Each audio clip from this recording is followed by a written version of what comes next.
BAC जादों जेबो मोनाखै बिटिसि जादों जेबो मोनाखै एबारनि बर'फोरनि 3थि एकर्डजों 21खान जिल्ला जोंनि बिटिआरआव सनितपुर आरो बिश्वनाथ हाबखांनायनि उनाव 21खान जिल्लाखौ लानानै बर' कसारि अट'नमास काउन्सिल जागोन मानगोनां रायजो राजाफोर मा बेयो गाज्रि जादों नामा रायजोफोर गाज्रि जायाखै दिनै हाग्रामा महिलारिया बुंदों जोङो जुदि बिपिएफआ जुदि शासनाव फैयोबा बिटिआर एकर्डखौ जों मावफुङा होनगासिनो दङ मावफुङालायनो बिसोरो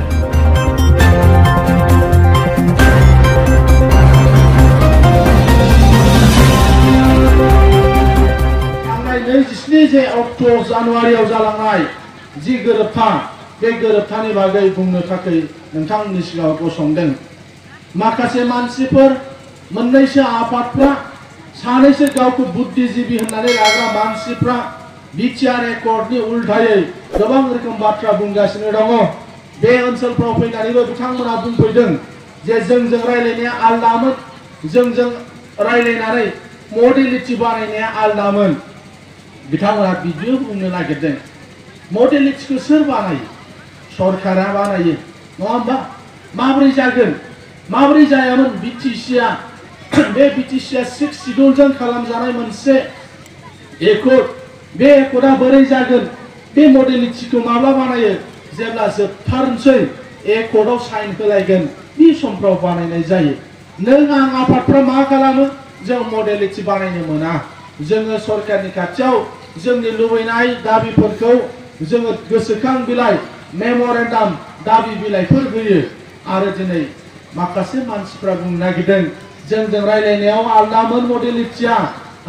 27 अक्ट'आव खालामनाय मडेलिटिया आलदा माबायदि आलदामोन नोंथांमोना मानो बुङाखै रायजो राजाफोरनो खिन्थाना हो जोंनिया मोजांमोन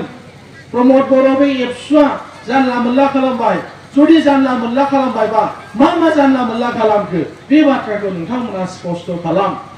बिथांमोना बुंदों बे बिटिआर जि एकर्ड जाबाय बे एकर्डआ पार्लामेन्टआव बिल पास जायाखै आयेन जायाखै माने बिसायख'थि इस्ताहार बायदिल' इलेक्शन मेनिफेस्टो बायदिल' बिसायख'थि गेलेनो थाखायसो बे एकर्डखौ खालामदों बायदिसिना बिथांमोना बुंदों मानगोनां नोंथांमोन बेयाव गोनो गोथो जानांगौ जेबो गैया बिटिआर एकर्डआ माबायदि एकर्ड जोङोथ' रायजो मोनाखिसै नङा होमबा जों रायजो मोनाखिसै जों इउनियन टेरिटरिबो मोनाखिसै अट'नमास स्टेटबो जों मोनाखिसै बिजेपि दानि सरकारा बुंदों दा रावनोबो रायजो होआ इउनियन टेरिटरिबो होला जम्मु काश्मीरखौ मोननैयावबो खावबायसो दा बेबायदि रावनोबो इउनियन टेरिटरि होआ अब्ला मा होगोन गोबाव सावरायलायनाय जादों बे सावरायनाया मास मोनसेनिल' सिगां सावरायनाय नङा बे सावरायनाया कंग्रेस दैदेननाय कंग्रेस लिड इउपिए सरकारनि दिनावनो बे सावरायनाया जादोंमोन कंग्रेस सरकार थानाय समाव बै समनि नखर मन्त्रि सुशील कुमार शिन्देनि दैदेननायावनो जों दुलाराय बर' फरायसा आफाद आरो जोंनि लोब्बा सोमावसारग्रा जि आफादफोर दङ बे आफादफोरजों पलिटिकेल लेभेलाव सावरायनाया जाबोदोंमोन बिजेपि सरकार दानायनि उनाव बिजेपि सरकारनि नखर मन्त्रिनि दैदेननायाव बे सावरायनाया जादों मानगोनां रायजो राजा नोंथांमोन बे बाथ्राफोरखौ जों बुंबोबाय थादों जेब्लानो सावरायो सावरायखांनाय लोगो लोगो जों रायजो राजाफोरनो खिन्थादों बै समावबो राजनाथ सिंह जेला नखर मन्त्रिमोन बे नखर मन्त्रिनि दैदेननायाव पलिटिकेल लेभेलाव जोंनि सावरायलायनाया जादोंमोन मानगोनां रायजो राजाफोर बेखौ जोङो संकसनिफ्राय आरम्भ खालामनानै सरियानि बर' रायजो राजाफोरनि सिगाङाव जों बुंदों जे जोंनि जे जुथाइ सोमावसारनाय एबसु आरो एनडिपिनि जे जुथाइ सोमावसारनाय बे जुथाइ सोमावसारनायखौ लानानै भारत सरकारा रायलायगासिनो दङ भारतनि नखर मन्त्रिया बे सावरायनायाव थादों एनडिपिफोरजों बिथांमोननो सरकारा थिखानानै होनाय जाय सावरायगिरि दङ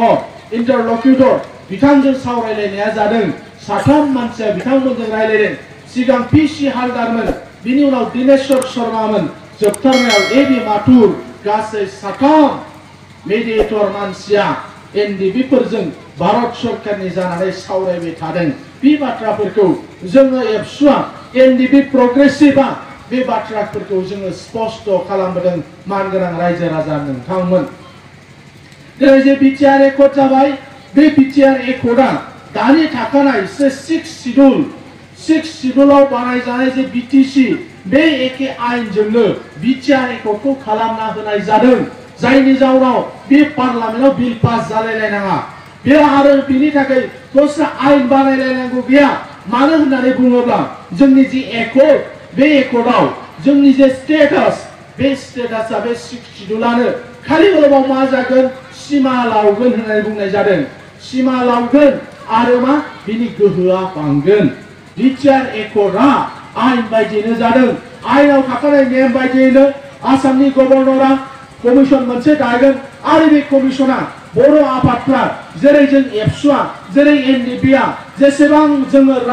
माने जोंनि सीमाखौ बिदों जेसेबां गामिखौ बिदों बे गामिफोरखौ नायफामनानै बिटिआरआव सोसनगोन आरो जोंनि थाखानाय बिटिसिनि जे गोहो बे गोहोआ बांगोन बिटिआरआव बे मोननै खोथाखौ बेयाव स्पष्ट खालामनाय जादों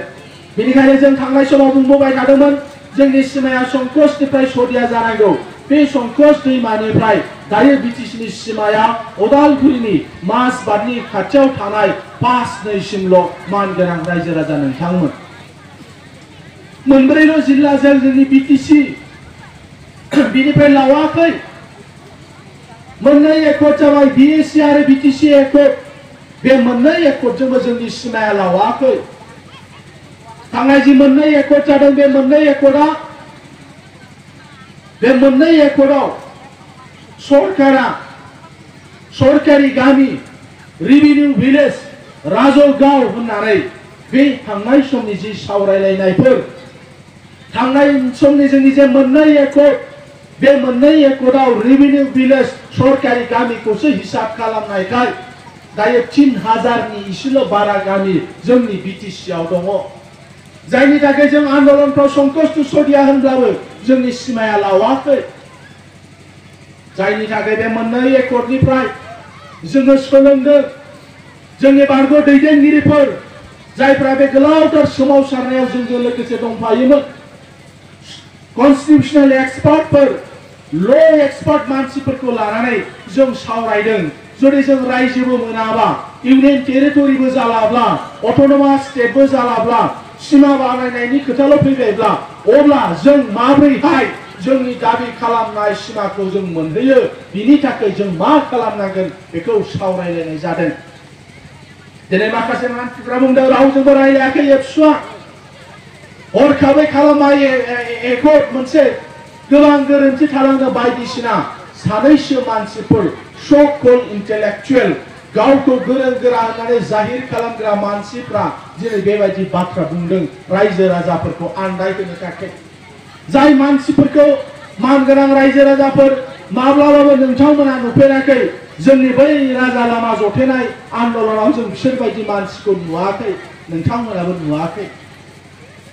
बै मानसिफोरखौ जाय मानसिफ्रा रेल लामा जथेनाय आन्दोलनाव माब्लाबाबो थांफेराखै रायजो राजाजों खुनु मेल मिटिंआव ओंखारफेराखै आन्दोलननि हाबाफारिफ्राव थांफेराखै दिनै बिपिएफआ लाब जागोन बायदि बिथांमोना ओंखारनानै बुंदों आं उमुक कलेजनि प्रिन्सिपाल आं बड'लेण्ड इउनिभार्सिटिनि एसिस्टेन्ट प्रफेसार बायदिसिना होननानै बिथांमोना गाव गावखौ गोरों दिन्थिनानै एबसुआ रावजोंबो रायलायालासेनो मोनसे एकर्ड खालामबाय बे एकर्डखौ जों गनाया होननानै बिथांमोना बुंगासिनो दं अथच 2010 सननिफ्राय एबसुआ थामथि खेबनि जे आन्दोलन खालामदोंमोन बे आन्दोलनाव सानसेबो बिथांमोन बायदि मानसिफ्रा थांफेराखै माखासे आफादफोर दङ बे आफादफ्रा अरायबो बिथांमोना बिपिएफजोंनो थाबोखानाय आफादफोर बिपिएफखौ मदद खालामनाय आफादफोर बेफोरबायदि आफादफ्रा जों लिङोब्ला बिथांमोना बुंनायमोन जोंहा मरेल सापर्ट दं मरेल सापर्ट थाङा आन्दोलनाव राजा लामानि आन्दोलनाव थाङाखै रेल लामानि जथेनाय आन्दोलनाव थाङाखै मोनसेबो आन्दोलननि हाबाफारिफ्राव बिथांमोना बाहागो लायाखै बिथांमोना जों लिङोबा मरेल सापर्ट दं होनहरग्रामोन बिथांमोना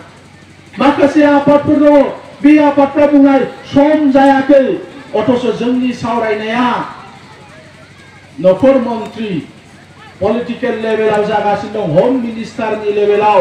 जों आन्दलनफ्राव लेंहैयोब्ला सावरायनो थाखाय लेंहैयोब्ला बिथांमोना बुंनायमोन सम जायाखै होननानै आरो दिनै बिथांमोना बुंफैदों बे बिसायख'थिनि समाव थांनाय एकर्डनिफ्राय बिथांमोना सिरिमोन दायो बिसायख'थि समाव बिथांमोना बुंदों जेन' बिपिएफआ लाब जायो मानगोनां रायजो राजा नोंथांमोन आङो दुलाराय बर' फरायसा आफादनि गाहाय नेहाथारि 6 बोसोर जासिगोन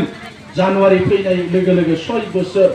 बे 5-6 बोसोराव आं गाहाय नेहाथारि जानायखाय बैफोर आफादनि दरखं बैफोर आफादनि दैदेनगिरिफोरजों रायज्लायहैजेननाय खामानिखौ आंनो खालामदोंमोन दुलाराय बर' फरायसा आफादनि गाहाय नेहाथारि हिसाबै आरो क'क्राझारनि मानसि हिसाबै मानोना गोबां जोंनि बर'नि आफादफोरनि दैदेनगिरिया क'क्राझाराव थायो बे आफादफोरनि मावख'फ्रा अफिसफ्रा क'क्राझाराव जानायखाय आन्दलननि समाव एबसुनिफ्राय सानै एनडिबि प्रग्रेसिभनिफ्राय सानै जयेन्ट एक्शन कमिटिनिफ्राय सानै जों 6 जनमोन जोंनि दल आरो संगठनफोरजों रायलायनांगौ बिबाना बिनि गेजेराव आं लिंथुमगिरि हिसाबै जोंनि बे 6 जननि जे दल बे दलखौ लानानै बर'फोरनि दल संगठननि दैदेनगिरिफोरजों बिथांमोनजों रायलायनाय खामानिफोरखौ थांनाय बे समफ्राव जों खालामदों जों बुंनो हायो सोरनि न'आव माब्ला थांनायमोन जों सोरनि अफिसाव माब्ला थांनायमोन जों बबे आफादजों जों माब्ला रायलाया आं दा फारि फारि नोंथांमोननो बुंनो हायो बे खामानिफोरखौ जों खालामदों रावखौबो लेङाखै बेबायदि नङा मानगोनां रायजो राजाफोर जे बाथ्राफोरखौ जोंनि आन्दलन समाव जों नोंथांमोननो फोरमायदों राजा लामानि आन्दलन रेल लामानि आन्दलन बायदिसिना हाबाफारियाव जों नोंथांमोननो फोरमायदों जेब्ला क'क्राझारनि हायार सेकेन्डारि आरो माल्टिपार्पास स्कुलनि हायार सेकेन्डारि स्कुलनि गेवलां फोथाराव इनडिफिनिट टाइमनि थाखाय जोङो जेब्ला हांगार स्ट्राइक खालामदोंमोन बेफोरबायदि बुद्धिजीबिफ्रा बेफोरबायदि दल आरो संगठननि मानसिफ्रा रावबो खबर लाहैयाखै हाजार मानसिफ्रा खनसेयैनो हांगार स्ट्राइक खालामदों उखैहाब सोमावसारदों जाया लोङा मानसिफोर थादों डाक्टारफ्रा फैनानै नायफैदों गुबुन हारसा मानसिफ्रा खौरां लाफैदों बड'लेण्ड इउनिभार्सिटिनि बै समनि भाइस चेन्सेलर हारसा मानसि बिथाङा खबर लाफैदों नाथाय जोंनि बर' दैदेनगिरिफ्रा गुबुन आफादनि मानसिफ्रा खबर लानो सम गैयामोन जायफ्रा दिनै फैनानै बुंफैदों रावजोंबो रायलायाखै एबसुआ हरखाबै मोनसे एकर्ड खालामदों होननानै जायफ्रा बुंगासिनो दं बिथांमोन बायदिया रावबो बे सोमावसारनायफ्राव बाहागोबो लायाखै खौरांबो लाफैयाखैमोन मानगोनां रायजो राजाफोर सिमाया लावथारगोन बे मोननै एकर्डनिफ्राय जोंबो सोलोंबाय एबार जों सरकारि गामिखौ जों मानियाखै सरकारा बुंदोंमोन भारत सरकार आरो आसाम सरकारा सिमा लावगोन रेभिनिउ भिलेजखौ नायनाय जागोन जोङो बुंदों रेभिनिउ भिलेज नङा मानोना रेभिनिउ भिलेज होननाय लोगो लोगो सनितपुर आरो बिश्वनाथ जिल्लानि गोबां बर' थाग्रा ओनसोलफ्रा हादानजों हादान हानि पाट्टा मोनाखै बिसोरो दाबो जायनि थाखाय जोङो थांनाय समफ्राव सनितपुराव धेकियाजुलियाव बाटासियाव बिश्वनाथ सारियालियाव सारिदुवाराव गोबां तेजपुराव गोबां खेब हानि पाट्टाखौ होनांगौ होननानै जों सरकारनि खाथियाव दाबि दावा खालामनानै जोङो सोमावसारबोदोंमोन प्रमिला रानी ब्रह्मआ WPTनि मन्त्रिमोन प्रमिला रानी ब्रह्मआनो गावनावनो फरेस्ट डिपार्टमेन्टनि नाम दंमोन सासे मन्त्रि मोननै डिपार्टमेन्ट दङमोन बर'फोरनि गेजेराव समर ब्रह्म चौधुरीनि उनाव नैथि खेबनि थाखाय फरेस्ट मिनिस्टारखौ मोनदों होनदोंब्ला प्रमिला रानी ब्रह्मआ मोनदोंमोन सासे मानसिनावनो मोननै डिपार्टमेन्ट दङमोन WPT डिपार्टमेन्ट आरो फरेस्ट डिपार्टमेन्ट बै ओनसोलनि हानि जुदि पाट्टाया मावनांगौनि खामानिखौ जुदि मावनांगौब्ला WPT डिपार्टमेन्टआ नोडेल एजेन्सि आरो बिनि दारैनो खामानि मावनो हायोमोन बे समाव बिथां फरेस्ट मिनिस्टार थानाय समाव WPT मन्त्रि थानाय समाव जों गोबां खेब आन्दलन खालामदों नाथाय बिथाङाबो मावनो थाखाय जेबो बेबस्था लायाखै सोलायजाबावबाय दायो परिमल शुक्लबैद्यआ फरेस्ट मिनिस्टार बराक भेलिनि चन्दन ब्रह्मनाव WPT खौ होनाय जादों बिसोर मावनो हायाखिसै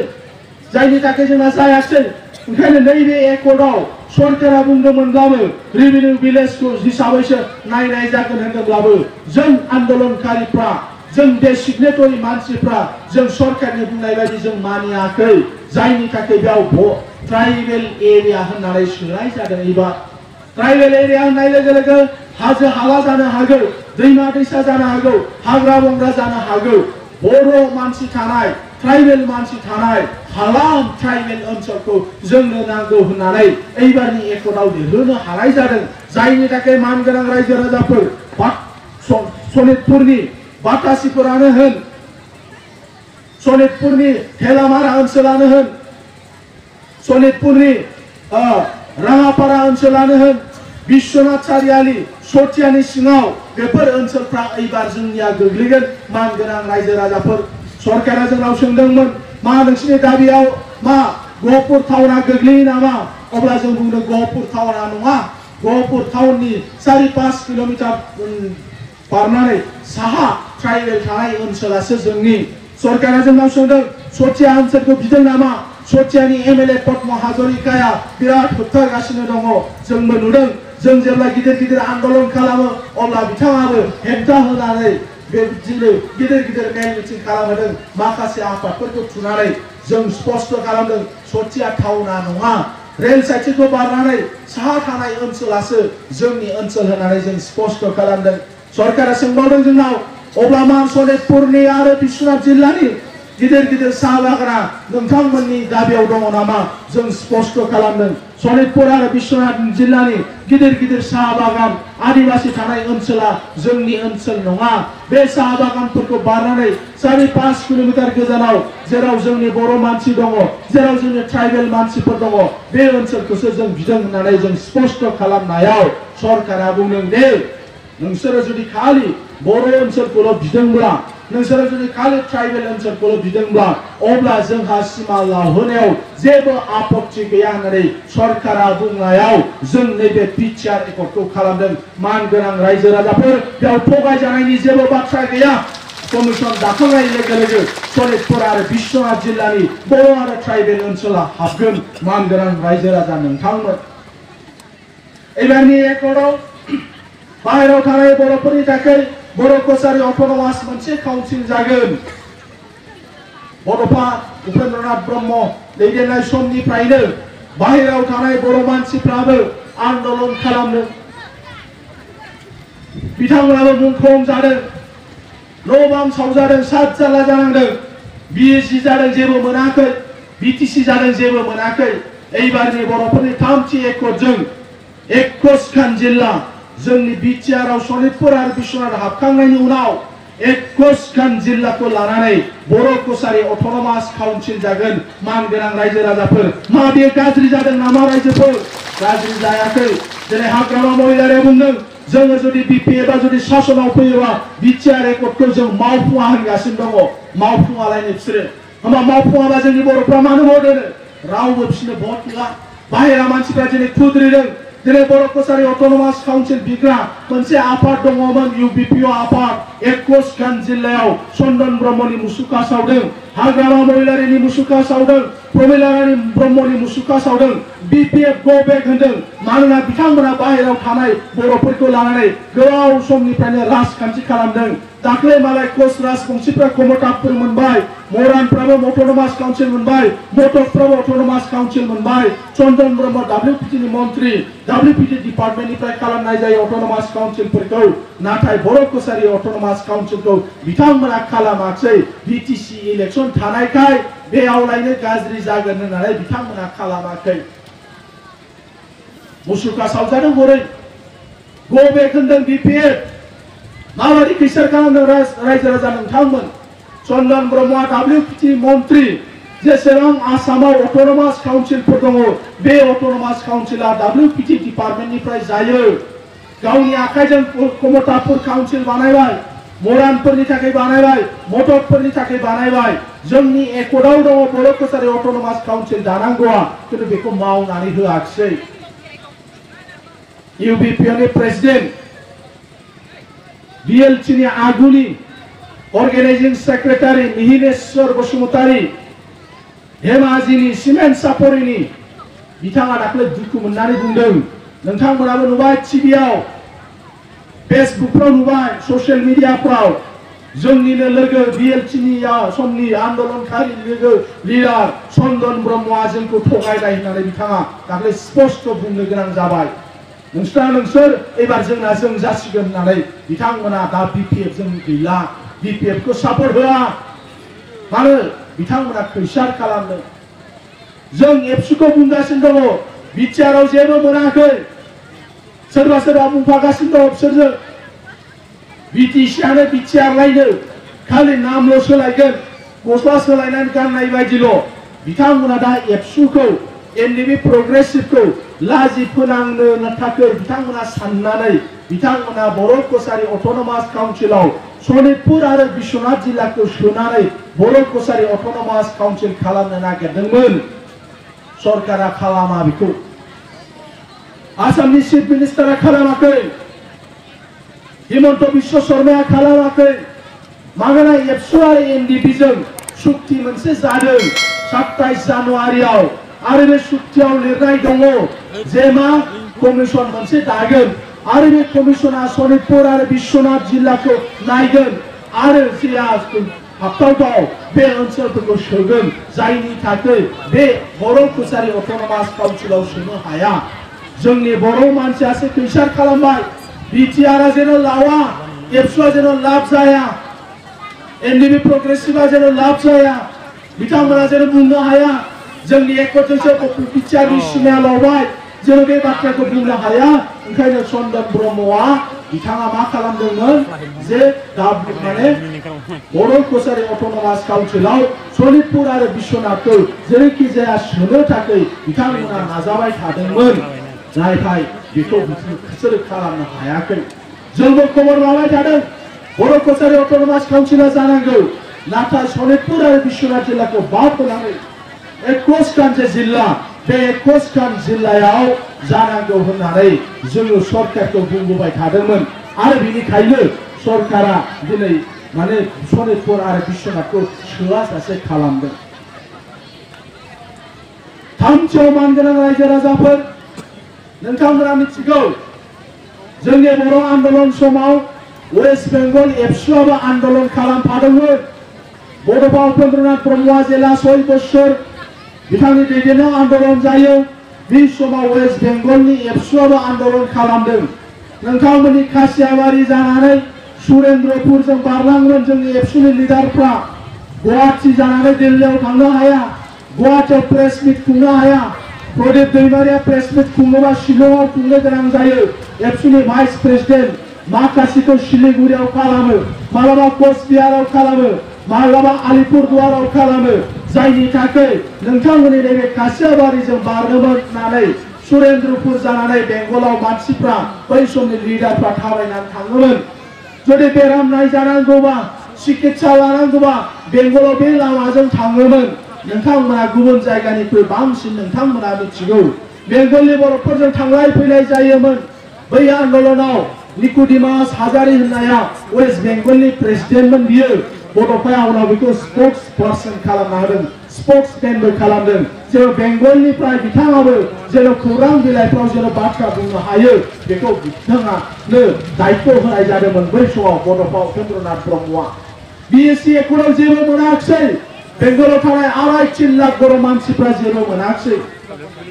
बिटिआर एकर्डआवबो जेबो मोनाखिसै बिटिसि एकर्डआवबो जेबो मोनाखिसै एनडिबिफोरनि आन्दोलनखौबो मदद खालामदोंमोन एनडिबिफ्राबो थाखा होयोमोन गोबां मानसिफ्रा जेल जानानै बेंगलनि बर' मानसिफ्राबो बेंगल पुलिसनि उत्पात मोनदों बेंगल पुलिसजों नासयजादों एबार बिटिआर जि एकर्ड बे बिटिआर एकर्डआव वेस्ट बेंगलाव थानाय बर'फोरनि थाखाय मेघालयआव थानाय बर'फोरनि थाखाय नागालेन्डआव थानाय बर'फोरनि थाखाय अरुणाचलाव थानाय बर'फोरनि थाखाय गुबुन गुबुन रायजोआव थानाय बर' मानसिफोरनि रैखाथिनि थाखाय जोंनि बिटिआर एकर्डआव मोनसे फसंथान दङ बे फसंथाना दतमानि थुलुंगापुराव गायसनजागोन भारत सरकार आरो आसाम सरकारनि राङारि अनसुंथाइजों बे फसंथाना सालायजागोन भारतनि जेराव जेराव बर' मानसिफोर दङ बे बर' मानसिफोरनिखौ नोजोर होनानै बे बर' मानसिफोरनि रैखाथिनि थाखाय बे गुबुन गुबुन रायजोनि सरकारफोरखौ बुंनो हानायनि मोनसे फसंथान फैबाय जायनि थाखाय बेंगलनि बर' रायजो राजाफ्रा बे एकर्डखौ बरायदों बिथांमोना बुंदों कर'ना महामारी भाइरास जोबनाय लोगो लोगो बेंगलनि बर' रायजो राजाफ्रा बिटिआर एकर्डनि सागानगिरिफोरखौ गाजा गोमजायै बेंगलाव बरायगोन होननानै बिथांमोना बुंगासिनो दङ मानगोनां रायजो राजाफोर गाहायै जोंनि बिटिआर एकर्डजों जोङो मोनथाम जिनिस मोनदों स्कुल कलेज लामा दालां बान्दो मोननायखाय जोङो बेयाव गिदिर बुङाखै नाथाय बे एकर्डजों जोंनि सिमाया लावगोन बाहेरायाव थानाय बर'फोरनि थाखाय मोनसे काउन्सिल जागोन बाहेरा गुबुन गुबुन रायजोआव थानाय जोंनि बर' मानसिफोरनि रैखाथिनि थाखाय बिटिआर एकर्डनि गेजेरजों मानगोनां रायजो राजाफोर मावजानाय जासिगोन दिनै जोंनि बिटिआर एकर्डनि गेजेरजों जोंनि बे ओनसोलाव सोलोंथाइ जौगाहोनो थाखाय दिनै गोबां फसंथानफोर फैबाय जेरै इउएन ब्रह्म सेन्ट्रेल इउनिभारसिटि बाक्सानि बरमायाव जागोन नेशनेल स्पर्ट्स इउनिभारसिटि जागोन बर'फ्रा खेला धुला गेलेनायफ्राव आखा फाखा दिनै नाथाय जोङो जेबो सुजुग सुबिदा मोनाखै निखावरि नखरनि मानसिफ्रा गेलेयो रांखावरि गैयिनि थाखाय बिथांमोना मोजां गेलेनो हाया गेलेनाय आयदायाव फरायनो थाखाय खाबु गैया एबार जोंनि एकर्डजों मोनसे नेशनेल स्पर्ट्स इउनिभारसिटि जागोन अदालगुरिनि भैरबकुन्दआव इन्दिरा गान्धी नेशनेल ट्राइबेल इउनिभारसिटिनि रिजनेल मोनसे केम्पास जागोन